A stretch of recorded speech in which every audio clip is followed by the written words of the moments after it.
Hello students, आज हम NEET 2026 का जो आज एग्ज़ाम हुआ है उसका फिजिक्स पोर्शन का मोस्ट प्रोबेबल सॉल्यूशन करेंगे। फर्स्ट क्वेश्चन का सॉल्यूशन रहेगा the speed of light in vacuum is taken as unity. तो स्पीड ऑफ लाइट है उसको 1 ले रखा है। If the light takes 6 minute 40 seconds तो time taken to reach the earth from the sun light takes time 6 minute 40 second. तो इसको second में बदलोगे 6 इंटू 60 और प्लस 40 360 प्लस 40 यानी 400 सेकेंड का टाइम लेगा सन से अर्थ तक पहुंचने में लाइट।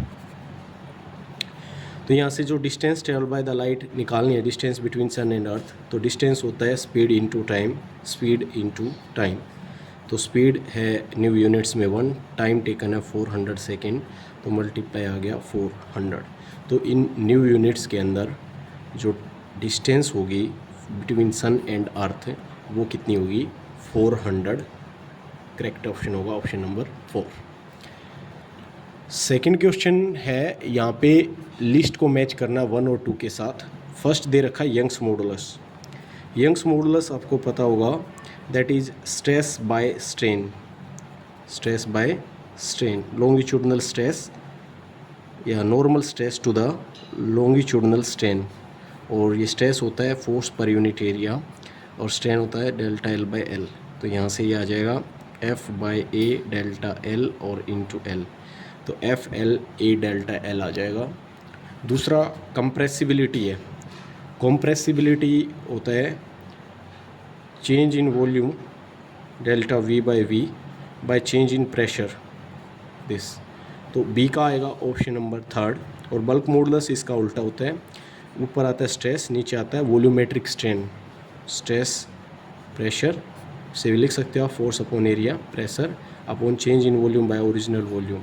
तो आ जाएगा P into V by delta V with negative, अगर चेंज इन वॉल्यूम नेगेटिव है तो, ठीक है। और तीसरा है Poisson's ratio. Fourth Poisson's ratio होती है lateral strain to the longitudinal strain. जैसे कोई वायर है, आप उसको अगर एक्सटेंड करोगे तो उस केस में डायमीटर में चेंज आएगा, वो आता है lateral strain, change in diameter by original diameter और by change in length by original length. तो डेल्टा डी बाय डी और एल बाय डेल्टा एल, ये आता है पॉइजन्स रेशियो।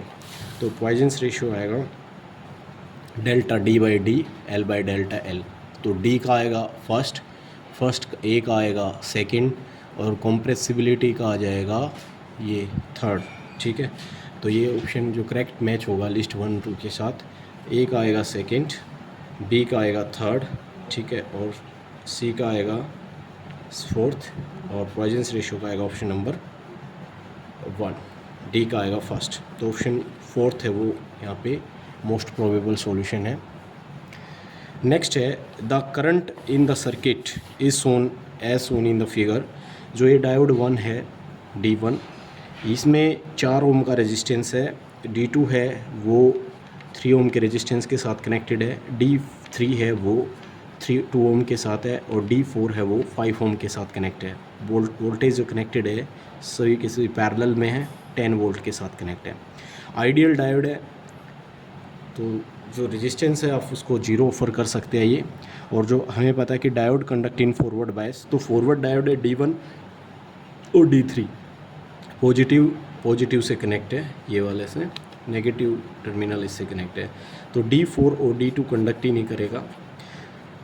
ये 4 ओम और ये 2 ओम, 4 ओम ये 2 ओम, ये दोनों पैरेलल में होंगे रेजिस्टेंस। तो 4 और 2 का जो पैरेलल कम्बिनेशन होगा वो इफेक्टिव रेजिस्टेंस होगा 4 इंटू 2 बाय 4 प्लस 2 यानी 8 बाय 6, 4 बाय 3 ओम, 4 बाय 3 ओम। और वोल्टेज कितनी से कनेक्ट है? 10 वोल्ट से। तो करंट बताना है, तो effective resistance V is equal to I is equal to V by R। V कितना है 10 और बाई R कितना है 4 बाई 3, तो आ जाएगा 10 इंटू 3 बाई 4 2 ये 15 बाई 2 एम्पियर। तो option number 4th most probable solution है 4th, 3rd का भी 4th आएगा। Next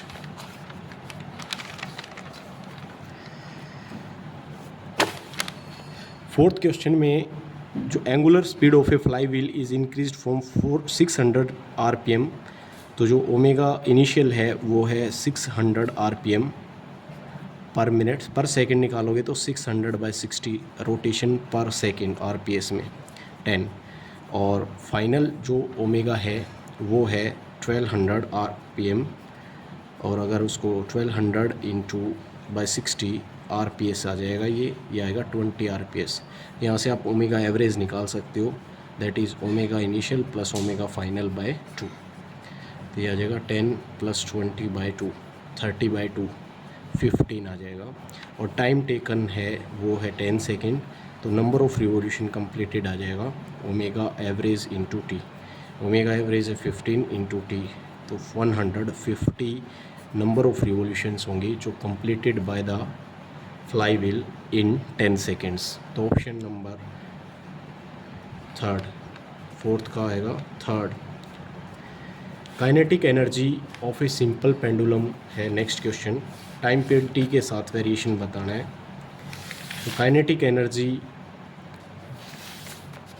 fifth,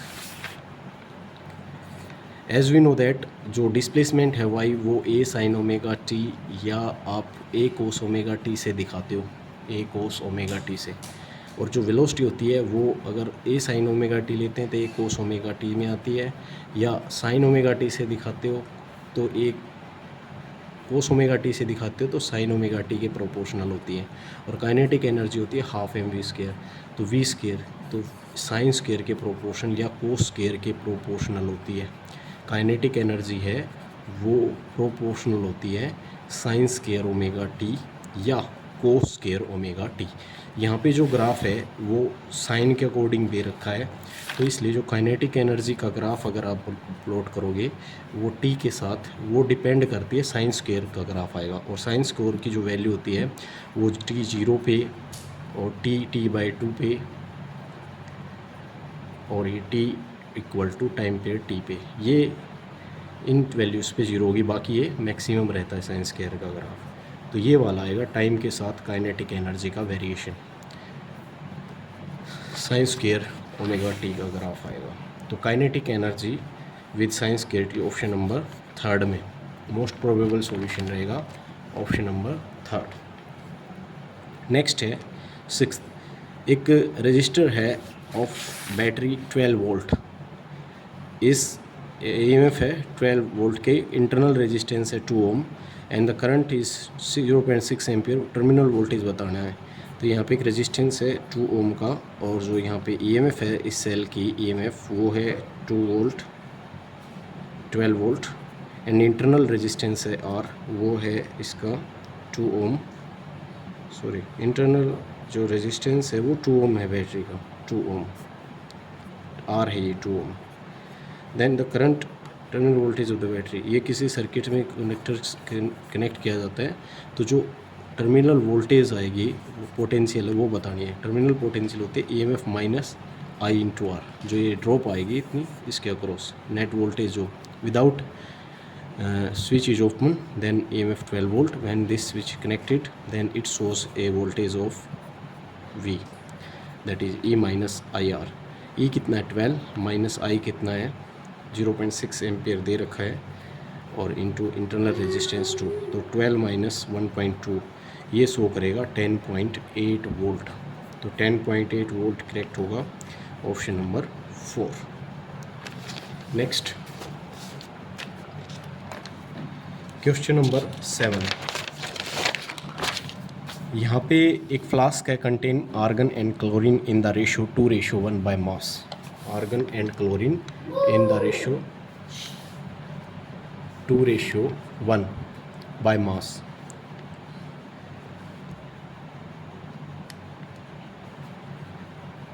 Then 2:1 by mass, the temperature of the mixture is 27 degrees Celsius, 27 degree Celsius। The ratio of root mean square speed of the molecule of two gases VRMS argon by V chlorine बताना है। तो आपको ये पता होगा RMS speed है वो proportional to होती है √3 R T by molecular mass, R पे, टी पे, एम पे, टी सेम है, आर सेम है, आर एम एस स्पीड है, इन्वर्सली टू रूट एम आएगा। तो यहाँ V R M S of argon to the V R M S of chlorine चाहिए, तो ये क्या हुआ, इन्वर्सली प्रोपोर्शन है मास के। तो इन्वर्सली है तो आर्गन का मास नीचे, मोलिकुलर मास ऊपर आएगा, मास ऑफ क्लोरीन इन्वर्सली है, क्लोरीन का इधर, आर्गन का नीचे। तो क्लोरीन का दे रखा है दैट इज़ 70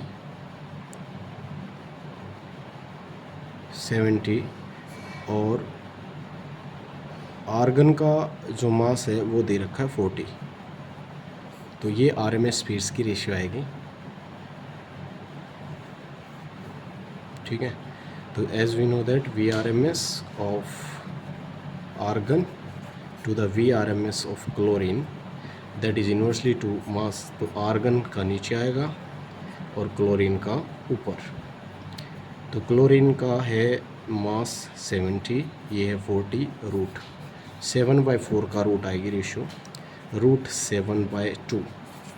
तो करेक्ट ऑप्शन होगा option number first, root 7/2।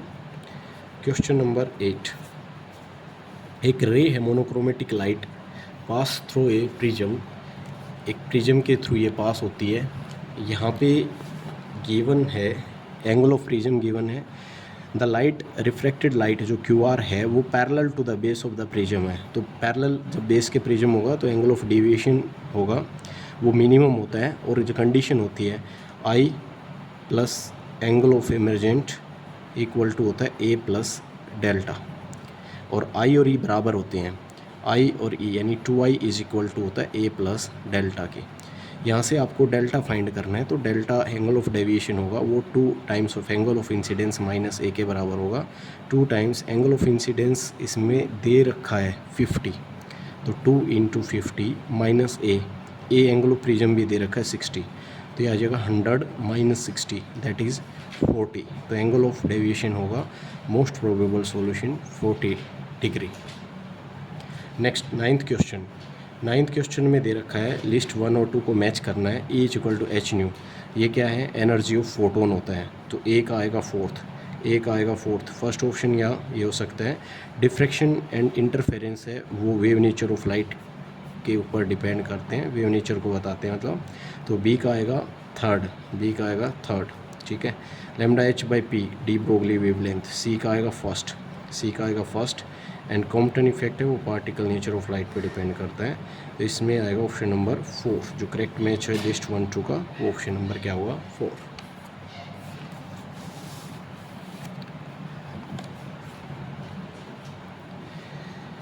Next है क्वेश्चन नंबर 10 में यहाँ पे first excited state of hydrogen atom, energy है फर्स्ट एक्साइटिक स्टेट, मतलब n की वैल्यू 2 के लिए एनर्जी होती है -13.6/n², n है 2 का स्क्वायर 4, ये यानी 3.4 इलेक्ट्रॉन वोल्ट हाइड्रोजन एटम के लिए हमें पता है। रेडियल डिस्टेंस इलेक्ट्रॉन की hydrogen nucleus approximately for the second excited state, radius होती है Rn is equal to 0.529 angstrom, 0.529 angstrom मतलब 10⁻10 मीटर होती है फर्स्ट ऑर्बिट के लिए, एंड nth के लिए डायरेक्टली 2n² होती है। तो फर्स्ट एक्साइटिक स्टेट के लिए n = 2 रखेंगे, 2 का स्क्वायर हो जाएगा 4, तो 4 से इसको मल्टीप्लाई करेंगे तो ये आ जाएगा 4 9 जा 36, 3 कैरी 8, 2 कैरी 8 11 1 कैरी 20 21, और 3 से पहले डेसिमल 2.1 × 10⁻−10 मीटर आएगा, तो 2.1112 कह लो या 2.1 × 10⁻−10 मीटर। तो करेक्ट ऑप्शन होगा ऑप्शन नंबर 3, तो मोस्ट प्रोबेबल सॉल्यूशन होगा ऑप्शन 3। नेक्स्ट है एक बॉक्स है 15 किलोग्राम का, कैप्टोनी फ्लर ऑफ स्टेशनरी ट्रॉली, एक स्टेशनरी ट्रॉली है उसके ऊपर एक बॉक्स रख रखा है, ट्रॉली के ऊपर बॉक्स 15 kg मास का है। Coefficient of static friction between box and the trolley, box और ट्रॉली के बीच में जो स्टैटिक फ्रिक्शन है वो दे रखा है μs 0.12 दे रखा है 0.12। Keeping the book stationary straight over the trolley, the maximum acceleration by which the trolley can be moved horizontally in metre पर सेकंड स्क्वायर। तो यहाँ पे जो फ्रिक्शनल जो स्टैटिक फ्रिक्शन होगा वो होता है equal to mu S N normal reaction, और नॉर्मल रिएक्शन होगा इसका एम जी के बराबर। तो N mu S into M जी।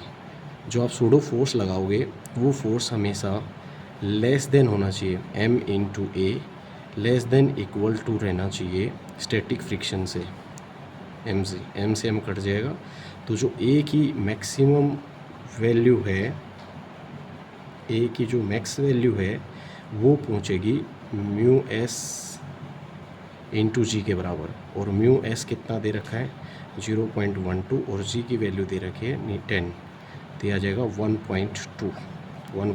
Option number 4। नेक्स्ट है क्वेश्चन नंबर 12। इसमें C1, C2 और C3, C4 चारों 10 माइक्रोफेराड के हैं और चारों के चारों सीरीज़ में हैं।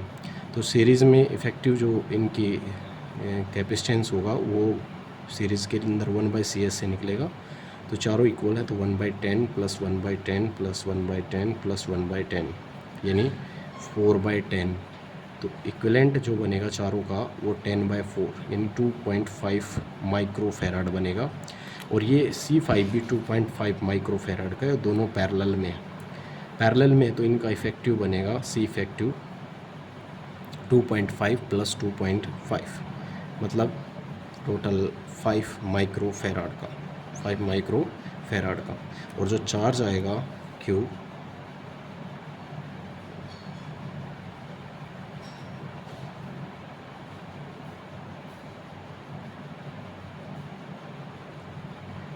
या सिंपल है, जो चार्ज है इधर Q1 जाएगा करंट और इधर चार्ज क्या आएगा टू इक्वल चार्ज बनेगा दोनों के अंदर।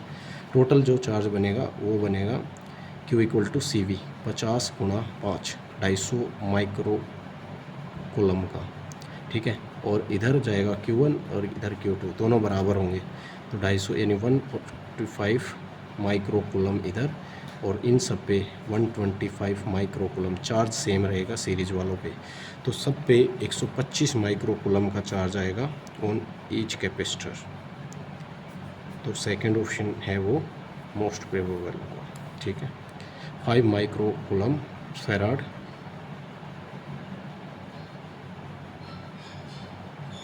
इक्विवेलेंट कैपेसिटेंस तो आ गया था 5 माइक्रो फेराड, ठीक है।